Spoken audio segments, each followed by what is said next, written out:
இன்றே டவுன்லோட் செய்து உங்கள் ஃபேவரட் ஷோக்களை என்ஜாய் பண்ணுங்க.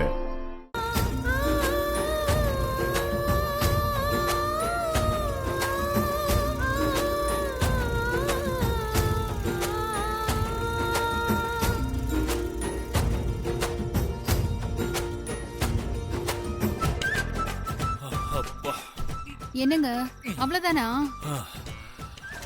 அனமல, எனக்கும் வயசாகுதுங்கிறத மறந்துட்டியா?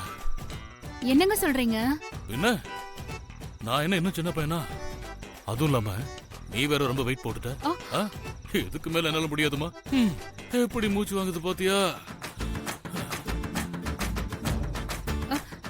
என்னங்க? நாங்க ரெண்டு பேரும் எப்பவுமே சந்தோஷமா தான் இருந்திருக்கோம். அது ஏன் தெரியுமா? ஏன்னா எங்களுக்காக நாங்க ஒருத்தருக்கு ஒருத்தர் துணையா இருந்தோம், அன்பா இருந்தோம். காசு பணம் வரும் போகும், ஆனா கணவன் மனைவி உறவு அப்படி இல்ல. ஆமா, எனக்காக அவ வாழ நினைச்சதும் அவளுக்காக நான் பண்ண நினைச்சதும் தான் அன்பு.